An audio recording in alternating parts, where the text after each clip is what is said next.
अस्सलामुअलैकुम, मैं हूं सिकंदर अली और आज हम पढ़ने जा रहे हैं चैप्टर नंबर 5 का केमिकल रिएक्शन के MCQs part number 2। Part number 1 मैंने अपलोड कर दिया है। अगर किसी ने वीडियोस नहीं देखी तो जाके आप पहले वो देख लें ताकि आपको एक कंप्लीट मुकम्मल इंफॉर्मेशन मिलती रहे। तो चले हम स्टार्ट करते हैं। स्टार्ट करने से पहले मैं आपको ये बता दूं कि अगर किसी ने चैनल को लाइक सब्सक्राइब नहीं किया तो कर लें ताकि आपको आने वाली वीडियोस सब मिलती रहें। मैंने सारी वीडियोस जो है लेक्चर्स सिंध क्लास के वो मैं चैप्टर कंप्लीट करने के बाद हर चैप्टर की मैं एमसीक्यूज़ बनाता हूँ कंप्लीट। उसके अलावा मैं पूरा चैप्टर पहले इसको पढ़ाता हूँ, उसके बाद इसके एमसीक्यूज़ होता हूँ ताकि इसकी प्रैक्टिस होती जाए और जो चीज़ें समझ में नहीं आई पढ़ने के दौरान तो वो एमसीक्यूज़ में कवर होती जाए। तो चले स्टार्ट करते हैं हमारा नंबर 22 एमसीक्यूज़ जो कि हमारा है what important substance is created in the atmosphere by the reaction. हमारा ऑक्सीजन के दो एलिमेंट्स और ऑक्सीजन का एक एलिमेंट दोनों जब रिएक्शन करवाते हैं तो ऑक्सीजन 3 बनता है। मतलब कि जो हमारी जो फार्मूला है ओजोन लेयर का वो हमारे के ऑक्सीजन 3 है। ये हमारा के जब हमारे एटमॉस्फेयर में क्या होता है ऑक्सीजन डाइऑक्सीजन जो होती है इसके अलावा और ऑक्सीजन जो होता है वो क्रिएट करके हमारी ओजोन लेयर बनती है। ओजोन लेयर वो लेयर होती है जो हमारे जो सन रेज जो होती हैं लाइट आती है सन लाइट आती है उसको क्या करती है फ़िल्टर करके हमारे पास पहुंचाती है। अगर हमारे पास ओजोन लेयर नहीं होती है हमारे ऊपर तो हमें जो होती है स्किन की बीमारियां होती है वो बहुत ज़्यादा हो जाती है। जो इसमें अल्ट्रावायलेट रेज़ होती है जो हमारी स्किन को डैमेज करती हैं उसको क्या करती है प्रोटेक्ट करने के लिए हमारे लिए अल्लाह ताला ने क्या किया है एक ओजोन लेयर बनाई है ताकि हम सेफ़ रहें। और आजकल जो होती है ओजोन लेयर जो होती है वो ख़राब होती जा रही है क्योंकि जो हमारे यहाँ गैसेस प्रोड्यूस हो रही हैं जैसे कि गाड़ियों का धुआं होता है, फैक्ट्रियों का धुआं होता है, इसके अलावा इंडस्ट्रीज़ हैं, मुख्तलिफ इंडस्ट्रीज़ लग रही हैं, बहुत सारी ऐसी चीज़ें जिसकी वजह से क्या ओजोन लेयर क्या डिप्लीशन हो रही है जिसकी वजह से हमारा क्या है ग्लोबल वार्मिंग बढ़ रही है, हीट स्ट्रोक बढ़ रही है, दिन ब दिन गर्मियाँ बढ़ रही हैं और बहुत सारे जो होती हैं बारिशें बर्फ़बारी वो कम होती जा रही हैं जिसकी वजह से सैलाब वगैरह आ रहे हैं। तो ये चीज़ें इसकी वजह से हो रही हैं क्योंकि हमारे पास क्लोरोफ्लोरो जो गैस होती है जो ओजोन लेयर को डैमेज करती है वो ज़्यादा हो रही है। क्वेश्चन नंबर 23 पे आते हैं what type of chemical change in rusting is the rusting of iron. Iron का जो रस्टिंग होता है वो केमिकल रिएक्शन वो क्या होता है केमिकल रिएक्शन और ऑक्सीडेशन कहते हैं। इस चीज़ को ऑक्सीडेशन कहते हैं। ये सवाल आ सकता है, ये याद रखें।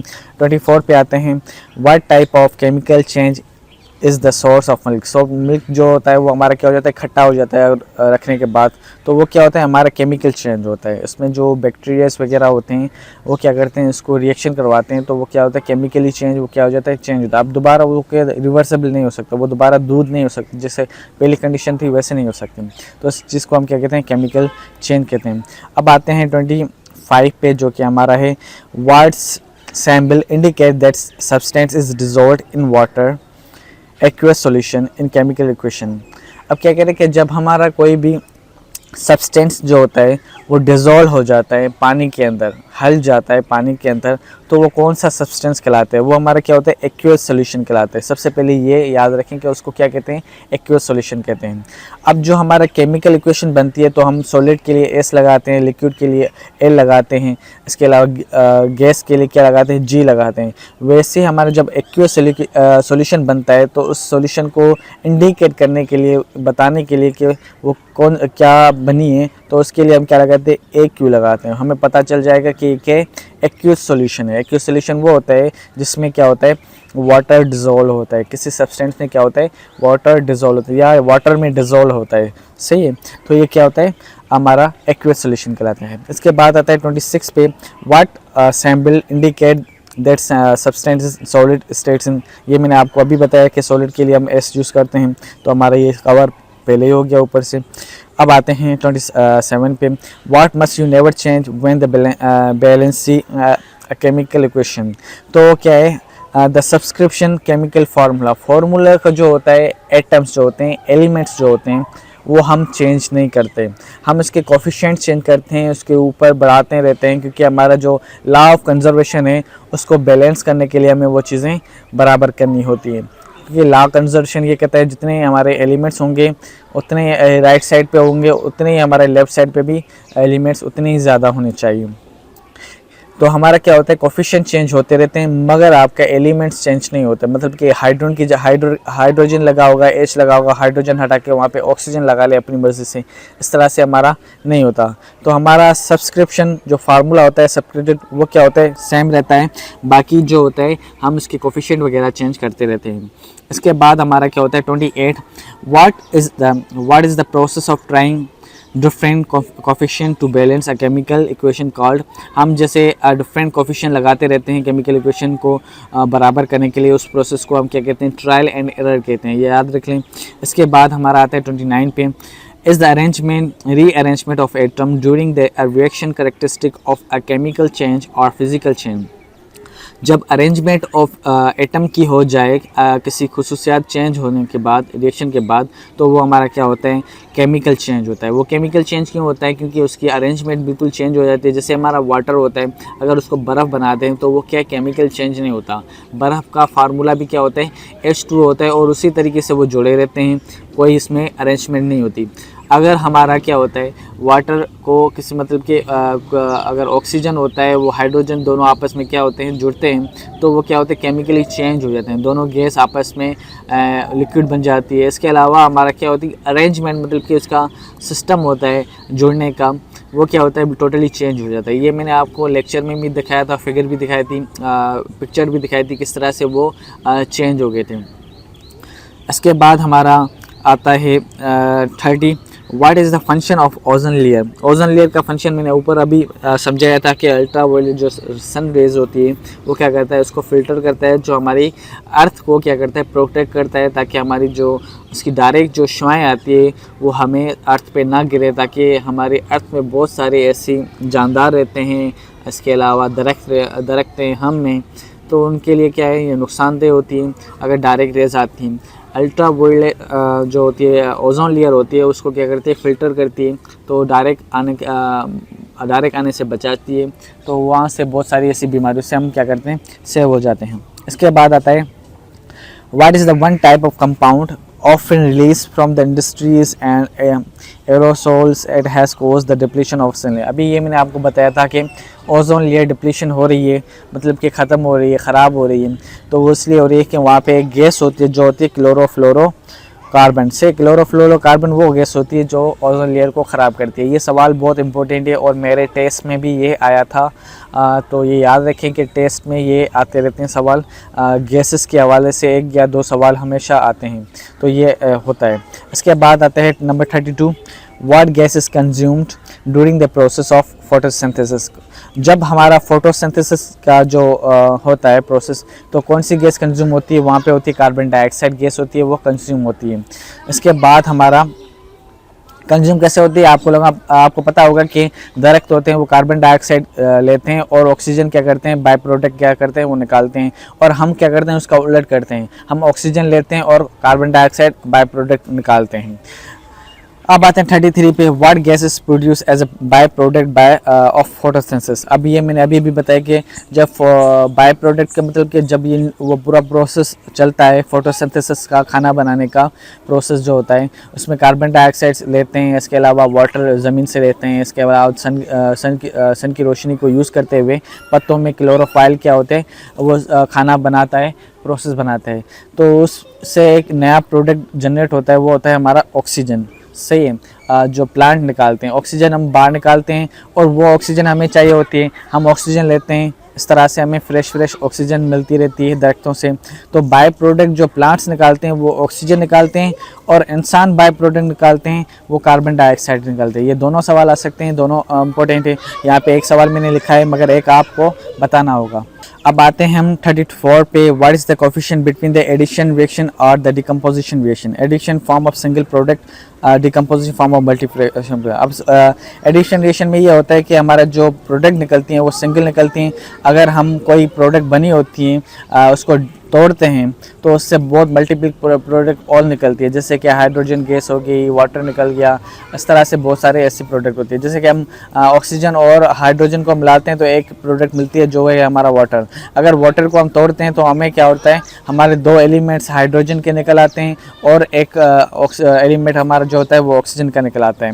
अब आते हैं 35 पे, why are the balance chemical equation important to scientist. Scientist जो केमिकल इक्वेशन बैलेंस करते हैं वो क्यों करते हैं? वो इसलिए करते हैं, लॉ ऑफ कंजर्वेशन मास जो होता है वो ये कहलाता है कि भाई जो रिएक्टेंट होते हैं जो आपस में रिएक्ट करके नई चीज़ बनाते हैं, जो कंपाउंड बनाते हैं, वो क्या करते हैं, वो दोनों को क्या होना चाहिए, बराबर होना चाहिए, जिसकी वजह से एक साइड पे अनबैलेंस हो, दूसरी साइड पे एलिमेंट कम हो, दूसरी एक साइड पे ज़्यादा हो, तो ये क्या होता है, अनबैलेंस हो जाती है। इसलिए हमें क्या करना है, ये कानून कहता है कि भाई आपको दोनों साइड पे बराबर रखनी है। अगर हाइड्रोजन वहाँ पे 2 हैं तो उस साइड पे भी हाइड्रोजन क्या होनी चाहिए, 2 होनी चाहिए, या 4 नहीं होनी चाहिए, या कम नहीं होनी चाहिए, ना ही आपको बढ़ा के वहाँ पे रखनी है, आपको बराबर रखनी है। राइट और लेफ़्ट साइड दोनों क्या हो, बैलेंस हो।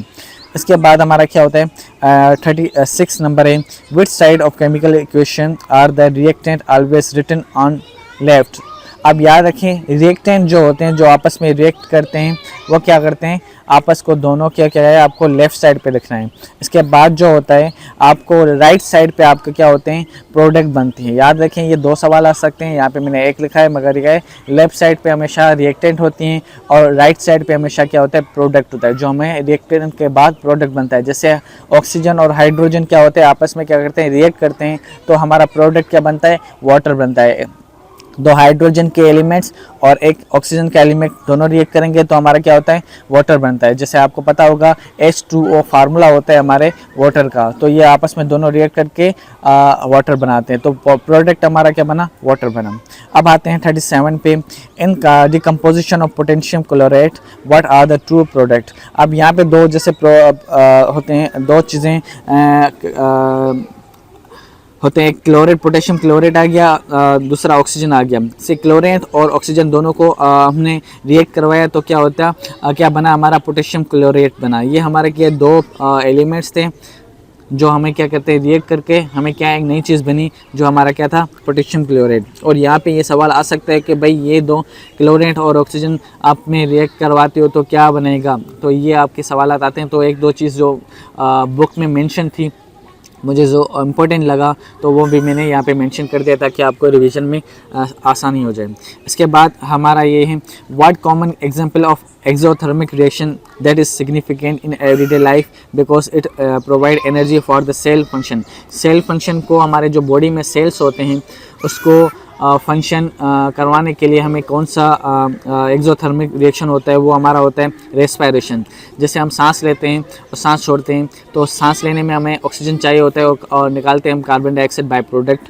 ये आपको मैंने अभी पहले ही थोड़ी देर समझाया। तो यहाँ पे जो रिएक्शन होता है वो हमारा क्या होता है, एक्सोथर्मिक रिएक्शन होता है। एक्सोथर्मिक रिएक्शन वो होता है जहाँ पे हीट रिलीज होती हो, और एक इंडोथर्मिक रिएक्शन होता है वहाँ पे क्या होता है, हीट क्या होता है, एब्जॉर्ब होता है। 2 रिएक्शन होते हैं, एक एक्सोथर्मिक, दूसरा इंडोथर्मिक रिएक्शन। ये एक हीट रिलीज करता है, दूसरा हीट को एब्जॉर्ब करता है। इसके बाद आता है 39 पे, who is the known as the father of modern chemistry who put forward the law of conservation of mass। law of conservation mass किसने दिया था, ये सवाल बहुत ज़्यादा इम्पोर्टेंट है, जो कि हमारा है एंटोनिन लेवेज़ियर। ये एक साइंटिस्ट का नाम है जो एक फ्रेंच का बंदा था जिसने ये लॉ ऑफ कंजर्वेशन दिया था, जिससे हम साइंटिस्ट क्या करते हैं, इक्वेशन बैलेंस रखते हैं हमेशा, ताकि हमारा जो मास हो वो क्या हो, बराबर हो दोनों साइड पे। इसके बाद हमारा आते हैं लास्ट सवाल है, वो है हमारा, what is the general name for the process in which chemical reaction absorbs और रिलीज एनर्जी। ये हमारा क्या है, नेम जो होता है वो एनर्जी रिलीज करता है, energy change in chemical reaction. भाई जब केमिकल रिएक्शन होता है तो वहाँ पे एनर्जी चेंज होती है। आपको पता है यहाँ तो हीट रिलीज करता है या हीट एब्जॉर्ब करता है, तो इसमें एक एनर्जी जो होती है वो क्या होती है, चेंज होती रहती है। तो उस प्रोसेस को हम क्या कहते हैं, एनर्जी चेंज रिएक्शन कहलाती है। What is the general name the process in which chemical reaction absorb और रिलीज। आपको पता है एब्जॉर्ब होना या रिलीज होना, ये चीज़ें आपको क्या होती है, होते हैं। आपको पता है कि हीट जो होती है वो क्या है, एज अ एनर्जी होती है, या इसको एब्जॉर्ब करता है या तो वो किसका करता है या तो रिलीज़ करता है। तो यहाँ पे हमारा था 40 नंबर क्वेश्चन, क्लास 5 के चैप्टर मुकम्मल मैंने अपलोड कर दिए और सारे इसके एमसीक्यूज़ भी हो गए। अगर यहाँ पे किसी को प्रॉब्लम है, किसी को कुछ सवालात है पूछना है तो वो कमेंट बॉक्स में कमेंट करते रहें। मैं मैसेज जैसे देखता हूँ मैं आप लोगों को रिप्लाई करने की कोशिश करता हूँ और ज़रूर रिप्लाई करता रहता हूँ। अभी भी कोई आपको नई चीज़ आपको कुछ चाहिए, जैसे कि आपको नए चैप्टर्स के या नोट्स से या कुछ भी इस तरह से कुछ मालूमात चाहिए हो तो आप बिलाझिझक आप कमेंट करें, मैं आपको वहाँ पे रिप्लाई ज़रूर करूँगा। तब तक के लिए अल्लाह हाफ़िज़।